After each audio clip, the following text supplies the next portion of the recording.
সাইদি ভাই, আপনারা সবাই অন্য নামে ডাকেন, আমি ওনাকে সাইদি ভাই বলতাম। এবং আমরা দুজন ভাইয়ের মতো ছিলাম, ভাই ছিলাম, ভাইয়ের মতো কেন, ভাই ছিলাম। আমরা দুজন একই সাথে পাশাপাশি সেলে প্রায় 2 মাস বন্দী ছিলাম গাজীপুর জেলখানায়।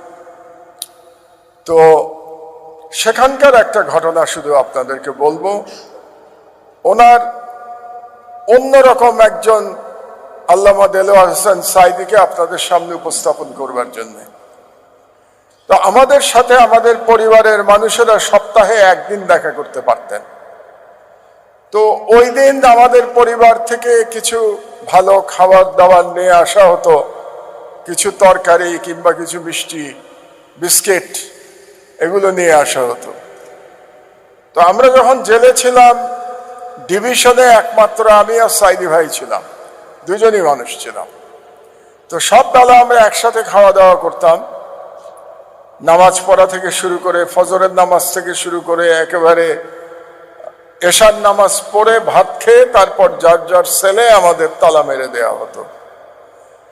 তো একদিন সাইদি ভাইয়ের খাবার আসলে আমি খেতাম ওখান থেকে, আবার আমার যদি খাওয়া আসতো তো সাইদি ভাই ওখান থেকে খেতেন, এভাবে আমাদের দিন চলতো আর কি। তো একদিন আমার বাসা থেকে একটা মিষ্টি এসেছিল, একটি স্পেশাল টাইপ মিষ্টি, সম্ভবত কোনো একজন ঢাকার বাইরে থেকে পাঠিয়েছিল। তো সাইদি ভাইয়ের মিষ্টিটা খুব পছন্দ হয়েছিল। তো উনি একটু খেয়েই বললেন, মাহমুদ ভাই মিষ্টিটা তো খুব ভালো। আমি বললাম, সাইদি ভাই আপনার জন্যে, এই অংশটা আপনার জন্য। আমরা অর্ধেক অর্ধেক করতাম আর কি, যতটুকু আসতো। তা আমার মনে হয় সাইদি ভাইয়ের ভাগে হয়তো 5-6টা মিষ্টি ছিল। তিনি মিষ্টিটা খেলেন না, তিনি রেখে দিলেন। আমি আর জিজ্ঞেস করি নাই উনি খেলেন না কেন, উনি বললেন যে মিষ্টিটা ভালো। তার একদিন পরে ওনার, এটাকে জেলখানার ভাষায় বলতো দেখা, মানে ওনার দেখা আসবে, মানে হচ্ছে ওনার পরিবারের লোকজন আসবে।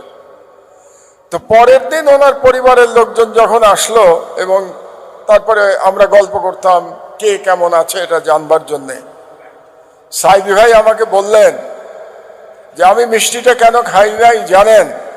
এই মিষ্টিটা খুব ভালো ছিল, আমার ছেলে মেয়ে এবং নাতি নাতনিদের খাওয়ানোর জন্য আমি এই মিষ্টিটা খাই নাই। আপনি কতটা স্নেহশীল পিতা, এটা চিন্তা করে দেখেন।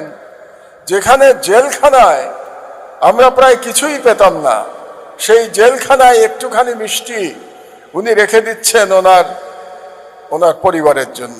এতটা স্নেহশীল পিতা ছিলেন আল্লামা